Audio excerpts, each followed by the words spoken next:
It's James and Fuhad from Shits and Gigs podcast, and we're here to talk about Boost Mobile, the newest 5G network in the country. With compelling deals for new lines, Boost Mobile makes it easy to switch today. Boost Mobile's new network delivers customers the speed and service they'd expect from the big three, plus groundbreaking benefits you'd only get from a true challenger in the industry. These include letting people try the network risk-free for 30 days and offering a $25 per month unlimited plan that's guaranteed to never go up in price. They have blazing fast 5G and plans for all the latest devices. Visit your nearest Boost Mobile store and find us online at boostmobile.com.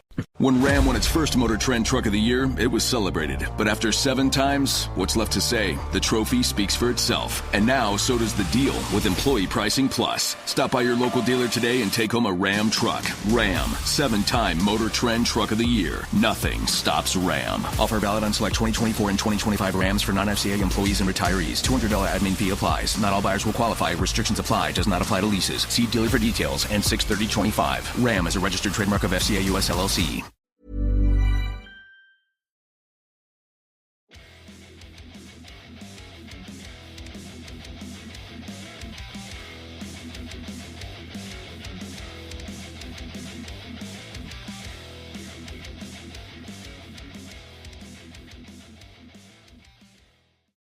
Hi guys, welcome to this week's episode of Heavy Metal Tones. I'm me, your podcast host, Tony Evans. This is part 2 of the story of Celtic Frost, the not so accurate story of Celtic Frost, as I like to say. So where did we end last week? Or the week before, actually. Last week if you're on Patreon, the week before if you're not. Well, where did we end? We ended on Into the Pandemonium, the third album by the fantastic, as we mentioned, Celtic Frost. Crazy and interesting sort of mix of prog and extreme metal and experimentation and all sorts of wonderful things. But was that a band at its peak? Where did it go from there? Well, if you stay with me, you will find out. Sadly, it has a very crashing low, but it ends, in my opinion, with a really high. So, hi. Where are we? We are now in the year... Get my notes. We are now in 1988. And during a rather disastrous US tour, around that time, the band Tom decided to say, that's it, call it a day, call it quits, we're done. Let's not do anymore, I can't do this. But they then decided to put together another album, persuaded by some new musicians. They went into the studio to record Cold Lake. This mainly came from Oliver Amberg, a musician that was really, come on, let's do something. We can do this. Let's get a really top-end producer in and we'll make some good music. They got in producer Tony Platt. Now, Tony Platt has a resume as long as you can possibly imagine. You know, AC/DC's Highway to Hell, Cheap Trick, Bob Marley, Buddy Guy, Foreigner, Motorhead, Boomtown Rats, Crocus, Testament, The Stranglers. He even co-produced and helped mix Marillion's Fugazi. You know, he was an assistant on Zeppelin albums, Who albums, Stone albums. Worked on Free with McCartney. So, you know, as long as the arm is long, as long as your arm is, can be his career. Now, I would say straight away that this would send alarm bells ringing into my head. Firstly, because one of Tom's big pushes with Noise Records was that they were always wanting a top-notch producer. Now, no doubt that Tony Tony was a top-notch producer. No doubt about that. His credentials are, you know, immense. But there was a great quote from John Lydon in a documentary about making of Never Mind the Bollocks many years ago, where he said, had we gone into the studio with some heavy metal noise merchant, the album wouldn't have been the same. Now, I think this is what's happened here, without foreshadowing and foretelling the future of this particular album, Cold Lake. It was produced by a record producer that I don't think understood or understands the extreme music genre, or even where the band was coming from. And this band was coming from a place of new. It was, 3 albums in, yes, but still new, right? Still raw, still, challenging and creating something vastly different to any of those wonderful bands we've just mentioned. They're all, most of them are stadium rock bands or big bands that already have a well and truly set sound of where they're going, give or take a couple of them. So they go into the studio, a new lineup, and they go and they make Cold Lake. Now, don't go searching for Cold Lake on any of your streaming platforms, apart from maybe YouTube if you have deep search, because it does not exist. It was never reissued, and it was pulled down by Tom, and has never been allowed to be on any streaming platform. They completely disassociate themselves with the album. This is a real spinal tap moment for me. There's a band on the brink of being one of possibly the greatest extreme band there is. Something with the most interesting and unique sound to give us. Yet they gave us Cold Lake. Now, it's a real shame because stylistically, the album itself is a real bastardization, a real hodgepodge of one thing nor the other. It's, it has a glam metal feel to it, which says enough. It's got stylistically like black and glam. It has rap in there. It has a really thin late 80s, early 90s sound. It doesn't have the cacophony, the cavernous nastiness that the last albums had. By no means. It feels like the band was sort of if you've ever seen Bad News, I've mentioned it on the show before, but when they go into the record shop and they're going to buy the record and it's on the Frilly Pink label, there's some real missteps gone on here, unfortunately. And Tom Evans gone on the record and said that it was a massive misstep for the band, and that it was a real pancake of production, like flat production. And I actually sort of have to agree with him. I've only ever heard it a handful of times. Now, hard copies are very rare, so finding a hard copy of that is a collector's dream for the band. Myself, I wouldn't really want a copy in my collection, to be honest. It's really interesting because many years later, from the people that absolutely hated it at the time, it's become a bit of a favorite of theirs. People have often compared it to Fight for the Rock by Sabotage. People say that that it's one of their favorite Celtic Frost albums. Or I will say that that it's funny how time and distance can create a different memory, is it not? You don't remember the painful things of your youth, well, most of the time, because it's blocked out. You remember the fun things. It's the same with this. Had you bought it back in '88 after listening to the last 3 albums, you would have gone, what is going on? And then image-wise, the big puffy blonde hair, the tight spandex, they were really going for that Motley Crue look and sound. I don't think it was something that Tom was overly wanting to do. I think it was something that, as he says, he really wanted to let go of the writing process. He wanted to step back and he wanted to just be the singer and create music as much as he can, and he let Oliver Amberg, the new man of the band, write the songs, potentially most of them, and of course they fell flat because he didn't have control. I think his control is what creates the beauty and the extremity of Celtic Frost. Him and Martin. I mean, let's be honest here. Let's be brutally honest. The best art is usually, you don't often hand over a TV sitcom or a movie to someone who's finishing it off for it to be better. You don't hand over your vision and then expect it to be the vision you wanted. It's not going to happen, right? And I think he should have sort of seen that coming, right? So the lineup was Tom Warrior, Oliver Amberg, Kurt Victor Bryant back again, and Stephen Priestley who's also back again. He was one from the first EP. It's quite a Jekyll and Hyde album. I genuinely mean that.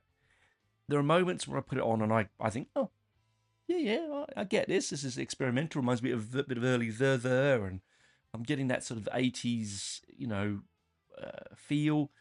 But then it goes into this sort of, I don't know, it's like guitar solo by numbers. Now, some people will say, and I've read many reviews recently saying, no, it's the best thing. It's the best thing. I actually think this is their best album. I think it's much maligned. As I said, distance is a different thing. If you are a new fan to the band and never heard any of their stuff and put this on, you probably wouldn't think that much. You might think, oh, it's a sidestep, but hey, we all take sidesteps in life. What you have to realise, this is the late 80s, when music was still very much clan-esque. There were clans, there were cliques, there were all sorts of things going on. You weren't one. If you weren't one group, you were with another. It was very much like playground, school, kid fighting, and friend groups back then. And so, when you loved something that was something different and unique to you, and then they go and make something that just sounds like something you could buy from Our Price Records easily, and consume it easily and radio friendly, then you're going to say to yourself, what happened? I like the nicheness of this cassette that I got from a cassette trading buddy of mine in the Netherlands or wherever. You can see why people did dislike it. You really, really can. Anyway, I urge you, if you can, try and hear it. I can only get it on YouTube, so get it from there and have a listen. Let me know what you think. I mean, it wasn't all negative. I mean, the famous Martin Popoff, the wonderful metal journalist, said that this is some of the darkest lyrics that they ever wrote here on this album. So there are pluses, and lyrically probably is very dark. But then when you read the set list, which I'll give you in a little while, it doesn't sound like it's very dark when you read the set list. Amberg, I said, was fired directly afterwards, and it was never reissued. It has appeared on some tracks on some compilation album, and here and there in places, but very, very rare. I will paraphrase here what Tom says. Is I was keen to work with new people and have fun and to learn and to share the burden of writing with others instead of the day-to-day everything that I was doing. It has been from the start always this way, but I loosened control on quality. My original concept of Cold Lake was more melodic, but still black, but ended up being a horrible release and terrible frustration for me. So, it says what it says before. He wanted to let go, but he didn't look at the quality of the stuff that was coming out, which is weird, but I understand. I get it. Every now and again, you just want to take a seat back and let things take over. He goes on to point fingers at Tom Platt's production, the countless mistakes. They did not sack him they didn't sack him on the time of production because they were looking for a big producer, as I said before, and they kept pestering Noise for a big producer. So when one came, instead of sacking him as they knew it was going wrong, or as he thought it was going wrong, he he kept him, just kept going with him. And he has said, and I can hear, quote, possibly the worst heavy metal album ever made. And that's a big call. I think there's a lot worse out there than that album, but he's a very passionate man, and you can understand about his vision being corrupt.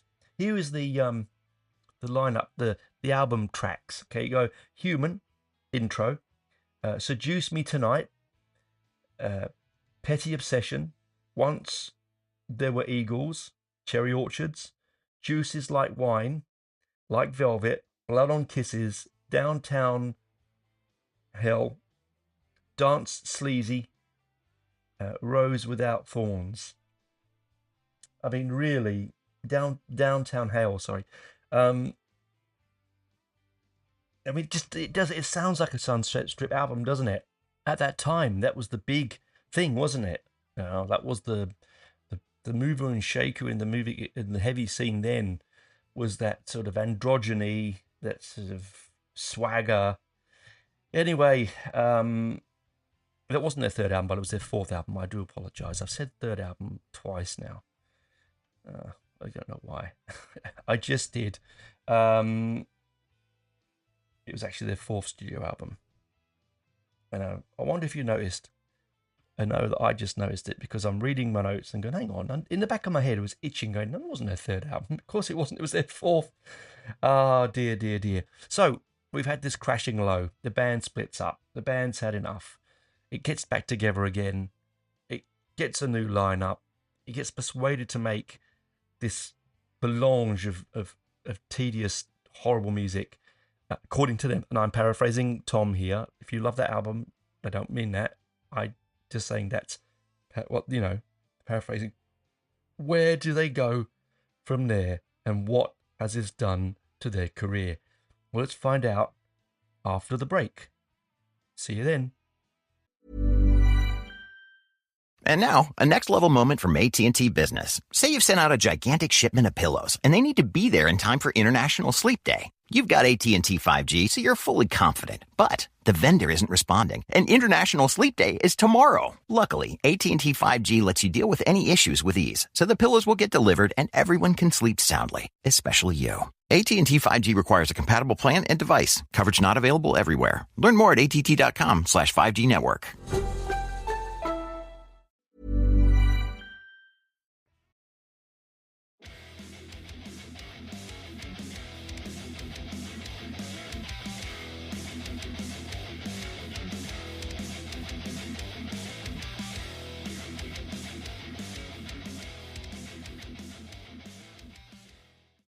Welcome back to part 2 of the Celtic Frost, or Celtic Frost, as someone was trying to tell me the other day. Do you say how you like to say it?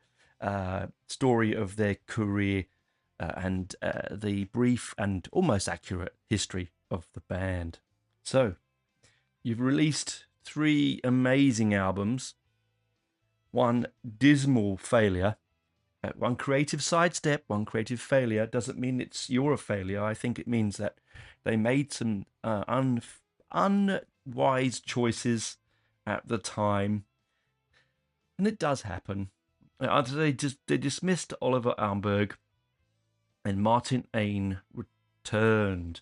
Martin, Tom's, brother-in-arms, returns on bass. Despite the changes in the band's reputation, it never really recovered. It never made its this album, the one Cold Lake, really did, in a lot of eyes of their compatriots and unfortunately the listener base, it destroyed a lot of what they built up. Very sad. But in 1990, they released Vanity/Nemesis. So fifth studio album was released on the 11th of April 1990 on Noise Records. It was their last to be released on Noise Records. It was recorded at Skytrack Studios and Hansa Studios. They're very famous studios in Germany. It was produced by Robbie Mosselman. He did New Order, Faith No More, Smashing Skinny Puppies, Marilyn Manson. He's done quite a lot. And sadly, he died only last year in 2024 at the age of 68 of lung cancer. Now, you might say, hey, But that sounds a similar kind of lineup to what Tony was doing. Yes, but Rolly, was a lot younger than Tony, so he had a different idea, a different way of looking at it. Still a big producer. They got their big producer, but it did not affect the sound. In fact, if anything, it enhanced it. And as I like to say, we are back. I've written big red letters in my notebook, and they are back. They're one single off of it, and that's Wine in My Hand. Open brackets, third from the sun, close brackets. It's still an evolving musical form. They're still looking at changing directions and adding different things to it. But it's more comfortable in the direction they're going here. It's much more gothic in a way that Tom and Martin absolutely love. It has a real feel of things like Sisters of Mercy, The Damned, things like that. It has a real sense of that goth they love so early on, putting into their mix. Still avant-garde. It takes aspects of Pandemonium lyrically, conceptually, and it takes from the last album, it takes some of that, darker lyric, and mixes it together to create this incredible, interesting album. And it will be their last album before their very last album, Monotheist. This was their last. It was their last before the band's disillusionment in 1993. I really like this album. I think this is an album that sits comfortably outside of that misstep that we had previously. It's quite dark. It's quite brooding. It doesn't have the lo-fi feel that the first couple of albums have. It still feels better produced, but doesn't lose the cold darkness. The tracks here are The Heart Beneath, Wine in the Hand. Okay, you've got Wings of Solitude, The Name of My Bride, This Island Earth, which interestingly is a cover version of a Brian Ferry track. And when I was listening to it, I thought, God, this is probably the best version of this song I've ever heard. I love it. The Restless Sea, Phallic Tantrum, I love that term. A Kiss or a Whisper, and Nemesis.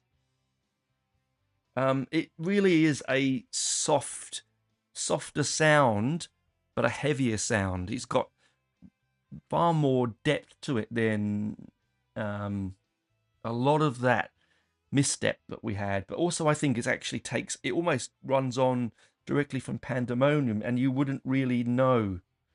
The only thing I'd say about this album as well is I felt it has moments where it sounds like the New York Dolls, a bit of Suicide in there, a little bit of Johnny Thunders. I don't know.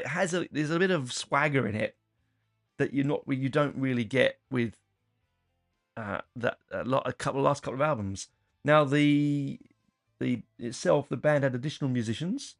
You had Tom himself on vocals. Rolly Mosselman, the producer, was on vocals as well, and backing vocals.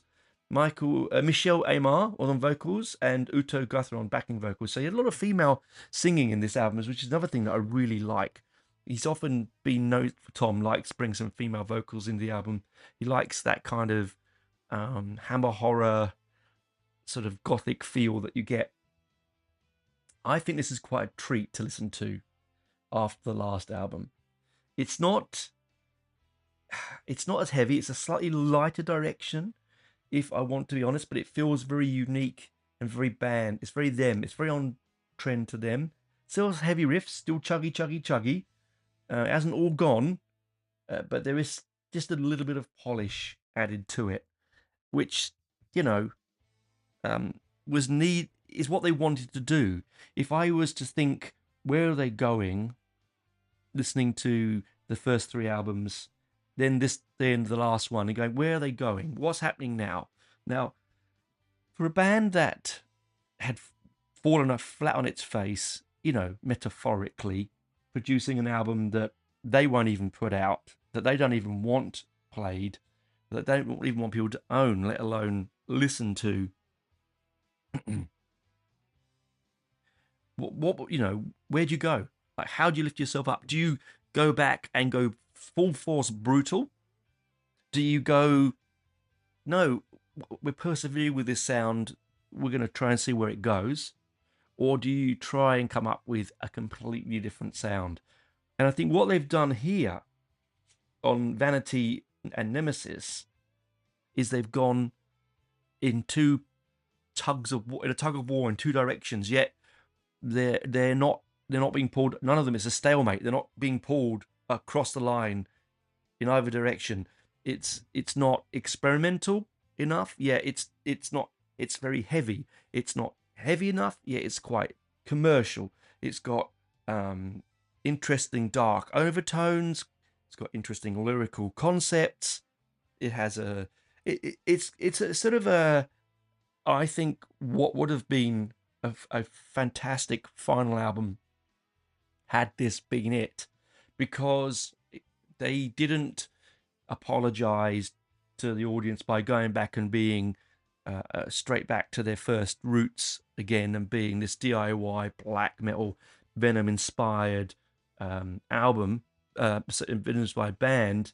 No, they were like, we've made our sound, we're moving on, we have more money, we have production, we've been touring, we know what we're doing, we're going to make an album that's a little bit more sophisticated. If anything, this is, as I always say, a band, this is this band's Sgt. Pepper in a lot of ways, because they're doing things sonically and motifly that they haven't done before. They are taking from the negatives of the previous album, and they're dipping in and taking stuff and using what did work from there on here. And I think particularly tracks that I absolutely love, Phallic Tantrum, things like that, has a real 9-Inch Nailish kind of feel to it. A Kiss of a Whisper, quite eerie, has a coldness to it. I love the opening track. It's a real cracker to open up with a heart beneath. So, they're not stereotyping themselves yet, and they're not breaking too much ground where they're causing negativity amongst their listeners. Still though, it is I think, I said, honest, I think this is probably my favorite of the latter albums until their very, very last album, which is an absolute barnstorming monster of an album that when it came out, I remember thinking, okay, where do we go? It'd been a long, long time between drinks, and the band had been silent for a long, long time, 13 years. And then they produce, Monotheist, or One God, if you want to translate it. And in my opinion, released an album that just does not take prisoners. It does not take prisoners. This is something that is what you would have, if in your mind, dear listeners, in your mind, if you're thinking to yourself, Celtic Frost, I have listened to the first 3 albums, right? And I want in my head, where would I feel the band go if this was their very last work? Or, would a stereotype of their kind of sound and their image, if you're going to stereotype it, what do you stereotype it in?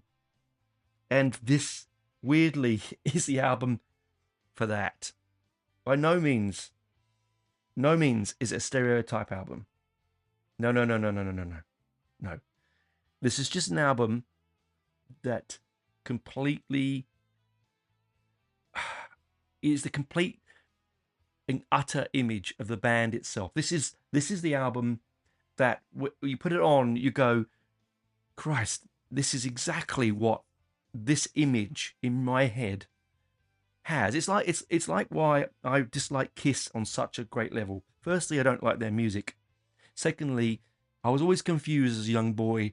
They were dressed as demons and sticking their tongues out and spitting blood around and singing "I'm going to love you all night long, baby." It really, it was a complete and utter juxtaposition. It didn't work for me. So, what happens? 2006 comes along, and Tom and Martin want to make the heaviest, darkest, nastiest album they had ever made. Now, it was released in 2006.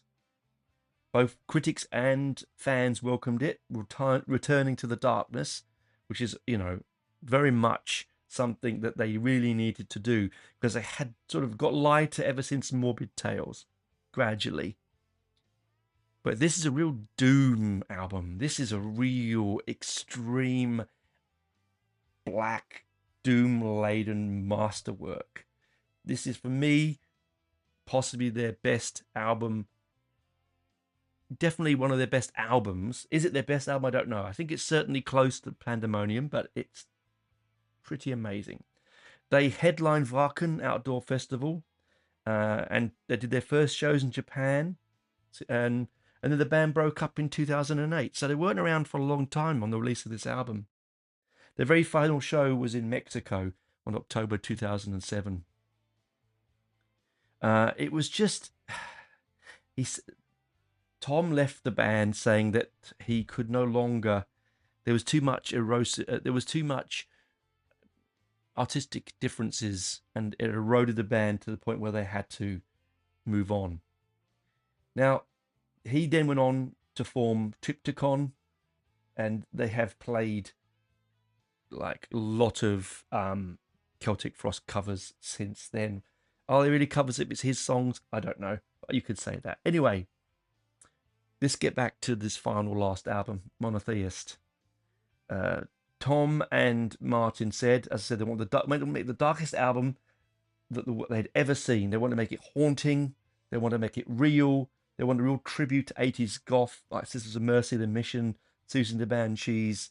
They really wanted those kind of overtones in it. And I think they absolutely hit that on the nail. There is nothing on this album that is not heavy and just soul crushing. In fact, in some ways, it's textured, it's cold, it's sullen, it's unlistenable almost in certain parts. Now that you might say, what do you mean? Don't want to listen to something unlistenable. I don't mean it's like a noise. It's just so sludgy and so thick with atmosphere that there is points where I had to turn off and go back to it. I need to get a break from it. It is really a thing of beauty in its blackness. Now, the album tracks are Progeny, Ground, A Dying God, into the Human Flesh, which I absolutely love. That track. That is just so riff laden, heavy, and oppressive. Then you got Os. I apologize for my pronunciation. Os Abysmi Ve Dath. Then you've got Temple of Depression, and there's a bonus track on there called Obscured, if you get the CD pack. Incantation, Against You, there's another bonus track on the record, if you get the vinyl. Then you've got Dominance of Decay, and in Iron Echoem, and I love this. This is a little progressive bit right at the end of side 2. There's 3 tracks, Triptych 1, 2, and 3. Now, Triptych 1 is Totengot, Triptych 2 is Synagoga Satana, and Triptych 3 is Winter Requiem on Chapter 3 finale. I absolutely love it. Now, lyrically, it's quite broad and extensive. It still has a growling nastiness to it that you want from. I think you want that from your definitely you want that from your Celtic Frost, from your extreme music. I'm all for playing around with sound. I'm all for that, looking at the way the punk movement changed. Punk couldn't always be what it is. It had to transform. It had to grow. It had to become mature. And a lot of those punk bands did grow to mature to become pop bands. UK DK and all those sort of bands. They went off to become things like, what's it called? Dexys Midnight Runners. A lot of those pop bands of the 80s, UB40 were sort of a punk band, sort of reggae band. It was all this sort of stuff that changed. Madness went from, ska to pop, and I think that you do need to evolve, and there is time for evolving, but there's also evolving. If anything, evolution takes a very long time. You can't evolve from Pandemonium to Cold Lake that quickly and expect it to work. I think it was a misstep that, would we still have the band now had they not taken that misstep? We don't know. I mean, sadly, as I said, we lost Martin a little while ago, so it would only be Tom left. But it would have been, maybe they would have made more music, maybe they would have made more albums. But to go out on Monotheist is something I think they should be proud of. They weren't making millions of dollars. They're not multimillionaires. Yeah, but they are groundbreaking, and they were forward thinking, and they were interesting and looking at different things in different ways. Yes, missteps happen, but for every misstep you have Monotheist. For every misstep you have Pandemonium. For every misstep you have Morbid Tales. Do you not? Right? So, for me, I just think that why bury a band as wonderful as as the Celtic Frost are. I haven't even talked about To Therion, in the second half. I mean, how great is that album? That album is, it's just sublime. It's a sublime step. To Megatherion, going from, Morbid Tales to Megatherion to then on to into the Pandemonium. It's just crazy. That triptych of albums, that little 3-album window, which is then unfortunately mired with that trashy album. And I'm saying trashy album because I don't like it very much, but also the band doesn't like it. In the middle there, it has its lovers, and I'm sure there are people that are shaking their fists at me and saying, "But Tony, I love that album." And you know what? If you do love that album, I'm all for it. I think it's a wonderful thing that does have a new life. And even though the band hated it, there is someone there who does love it. And that's art in general, is it not? One man's art is another one's poison, isn't it? That's a terrible misquote. But I've mixed my metaphors yet again. You hear me? I'm just going to mix my metaphors again. Oh, there we go. There's me mixing my metaphors. Look, go out, listen. Take a listen to them. If you're not into extreme music but are worried about if you'll like it or not, take the dive and have a listen. If you like extreme music but I've always thought they were a little bit too experimental, take a dive, have a listen. If you've never heard any extreme music before, this may be a way to jump in. The vocals are not unrecognizable. It is not Death Growl City. This is a fantastic band with a lot of talent. Lots of musicians have gone through the band in its time, but the two main overarching members, in Tom and Martin, have all but one album have always been there.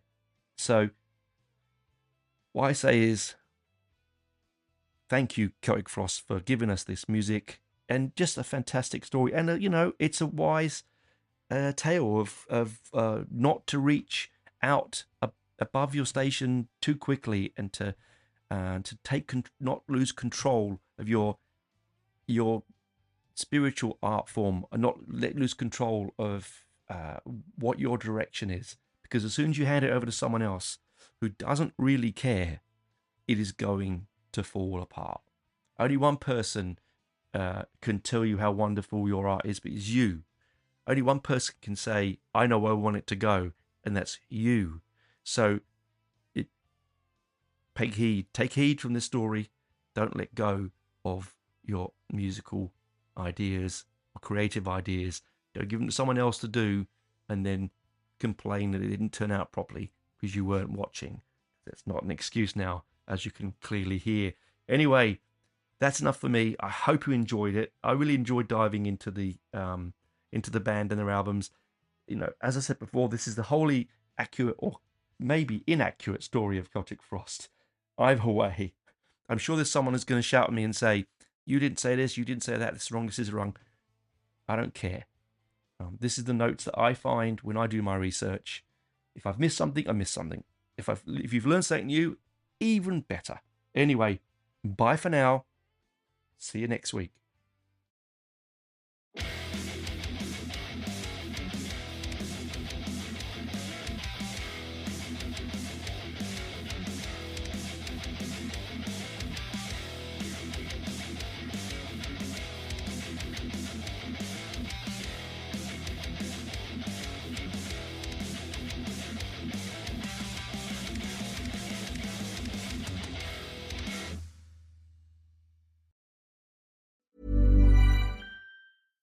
Ava Max. Don't click play.